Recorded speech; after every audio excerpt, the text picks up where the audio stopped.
Thanks for tuning in to my first webinar, Financial Aid 101, what I learned as a new school counselor. So when I began doing my internship for school counseling, I really didn't know a lot about financial aid.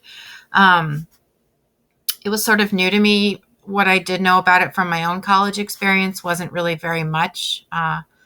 We didn't qualify for a lot of financial aid, and I was an RA in college to kind of help get through, and my parents helped me. So this was really like learning it for the first time, just like a parent who might have a new college student. So number one, what is financial aid? Basically, financial aid is money not coming out of your pocket. A common misconception is that it's free money.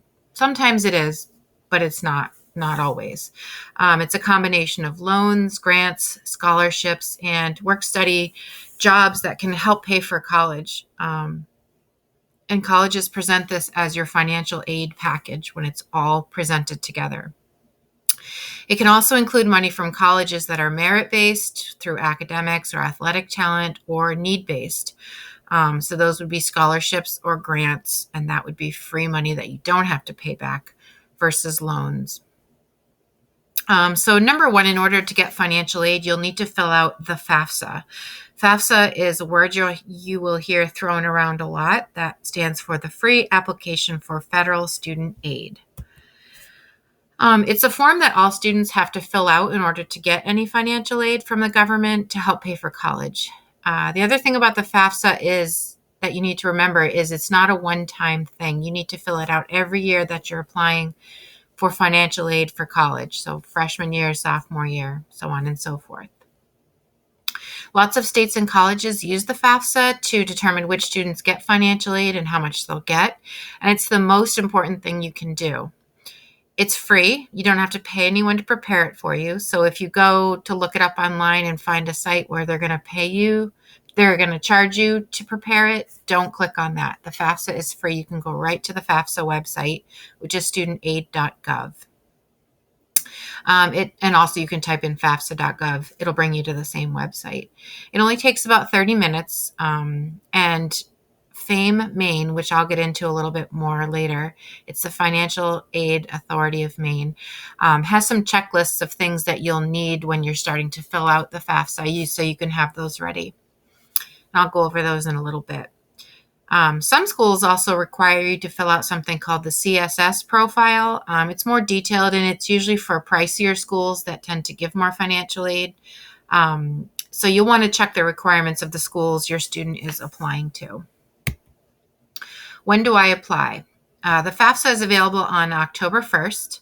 And the earliest colleges, which one of the ones I found was Harvard, the earliest colleges to require FAFSA, the date would be November 1st. Most are later, but if it's a good kind of rule of thumb, if you fill this out, plan to fill it out by Halloween, you should be covered no matter which school you're applying to.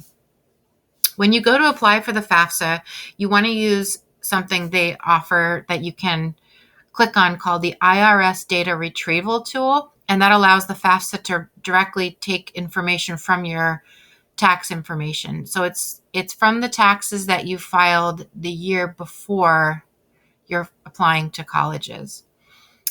Using the IRS Data Retrieval Tool helps avoid a FAFSA audit. So it's a good thing to consider doing. Like I said, different colleges have different deadlines. The University of Maine is March 1st. The University of Southern Maine is before that. It's January 15th.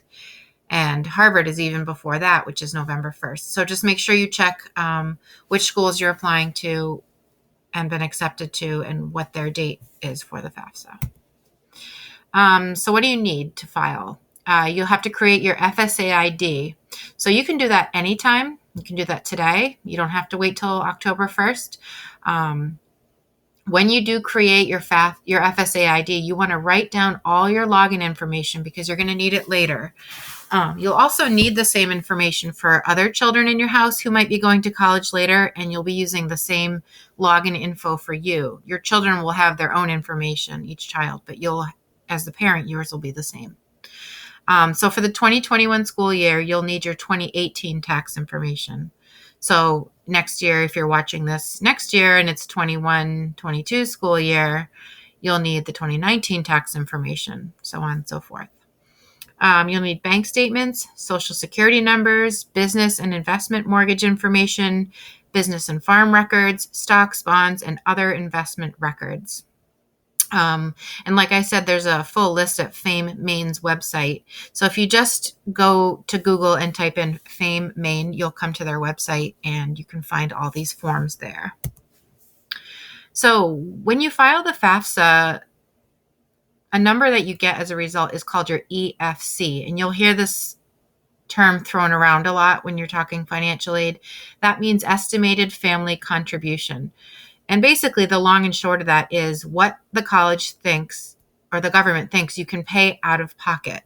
So it's the same no matter which college you're applying to. The government says you, based on what you earn and the number of people you have in your household, you can afford to pay X number of dollars for your child to go to college. That could be $10, that could be $10,000. A lot of things play into this. Then when you get your financial aid packages, you can compare which colleges will cover the rest. So it's calculated according to a formula established by law. Your income, assets, and benefits are all considered, your family size, and schools use this to determine your federal student aid eligibility and financial aid award. A few things you want to keep in mind. Make sure you keep it in mind that the FAFSA questions are geared toward the student. For example, when they ask for your mother's maiden name as a security key, don't put your mother's maiden name, put your kid's mother's maiden name. If a student lives in two separate households, use the information for the house they lived in the most in the 12 months prior to filling out the form. Doesn't matter what the custody arrangements are or the tax arrangements. It matters where they lived the most amount of time. And that would include any step parents at that house. The main thing that FAFSA looks at is parent income. When they look at student income, they don't look at the first $6,600 of a student's savings. After that, so say a student has $8,600 saved, they only look at half of the amount over the $6,600.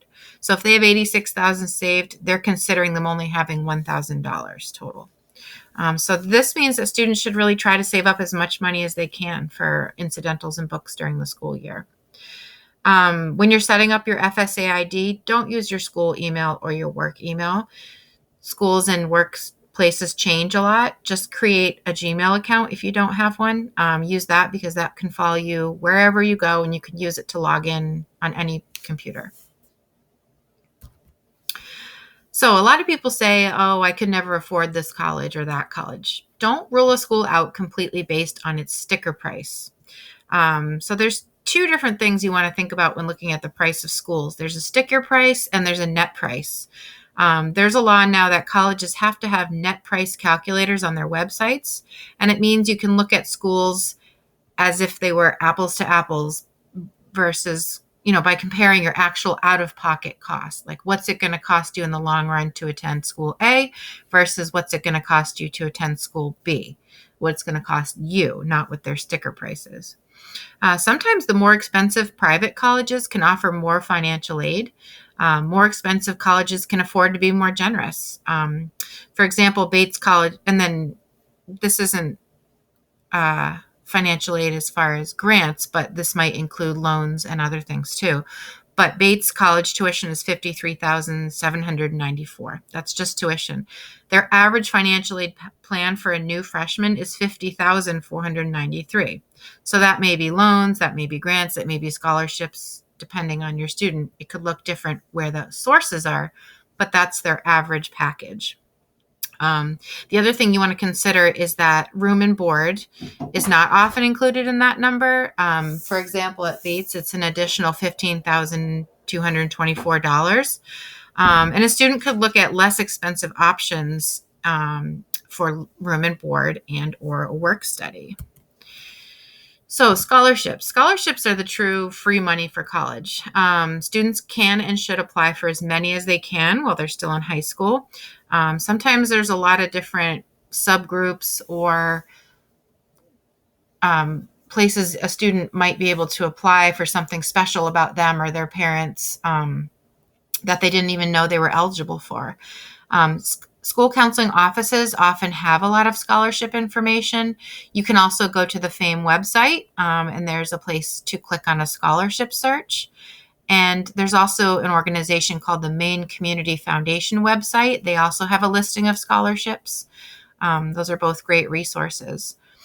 Any scholarships a student wins or receives should be reported to the financial aid office at the college that they chose to attend in order to reduce the amount of loans taken out.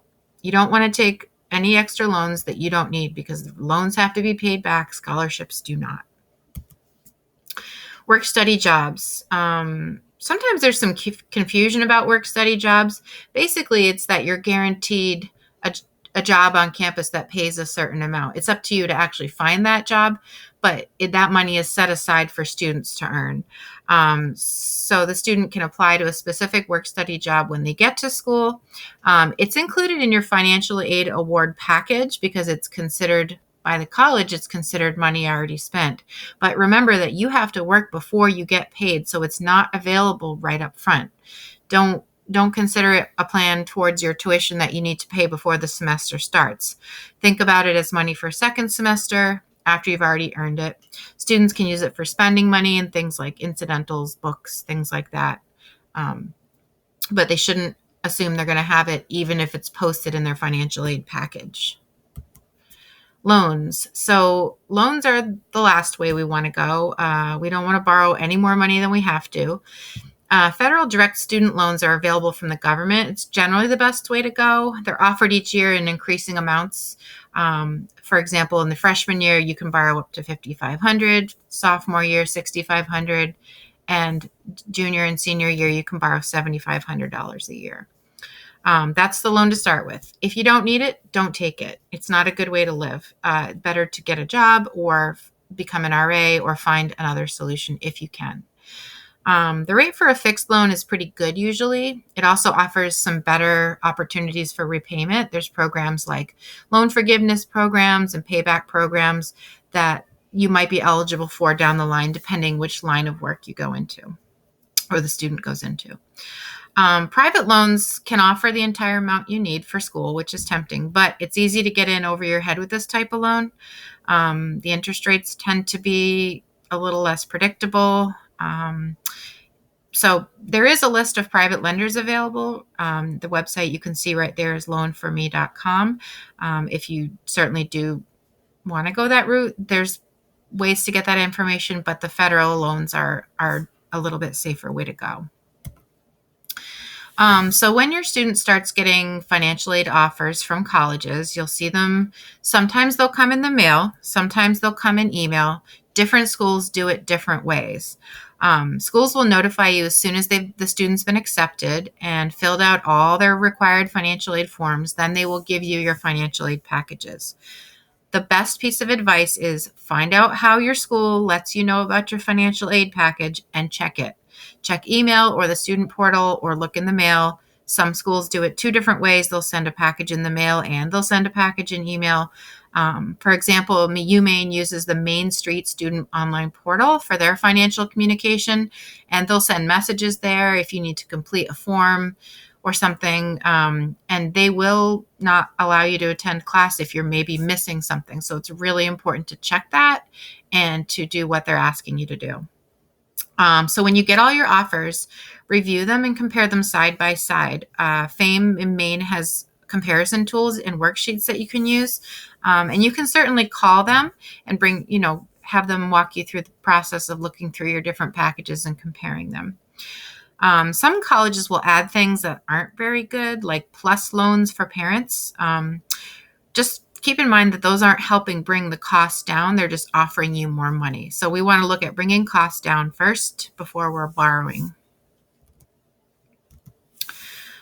Special circumstances. Certainly this is a relevant issue right now with a lot of the school closures and unemployment as a result of COVID-19. If anything has changed since you applied to school and applied for financial aid that would negatively impact your ability to pay, it's called a special circumstance.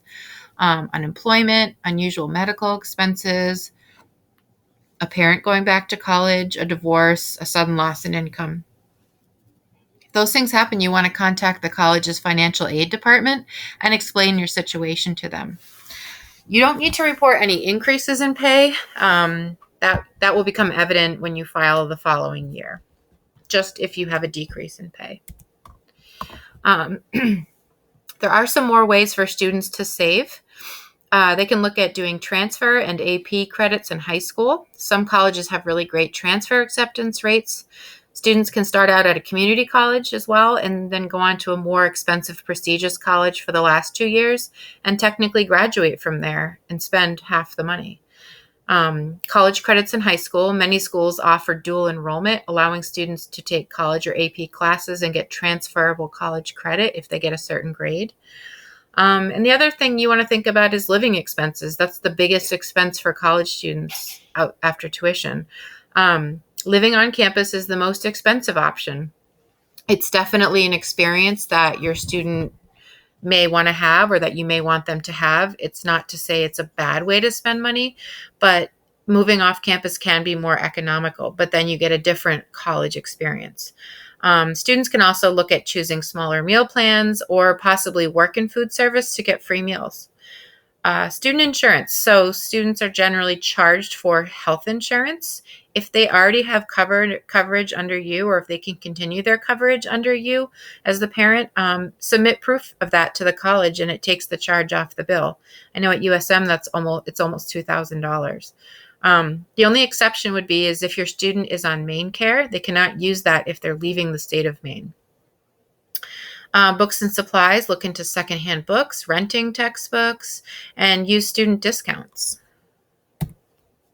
What do you do if you need help with your FAFSA? So there are some very helpful people working up at Fame, Maine in Augusta who love answering questions about the FAFSA. They're very enthusiastic about it. You should not feel shy to call with any questions. That's what they do. You can call them 1-800-228-3734. Or you can email them at info@famemaine.com. They also have a YouTube page with information. If you just go to YouTube and search in Fame Maine, you'll see that. Don't be afraid to ask for help. This can feel overwhelming. Reach out if you need help, questions, advice. Fame Maine, your student school counselor, there's people there to help. It's definitely worth it to take the time and find out what you need to know and potentially save yourself and your student a lot of money. So that's the end of my presentation. Thank you very much for listening. If you have any questions, reach out to me. I'll put my email in the comments and I look forward to talking with you. Thank you.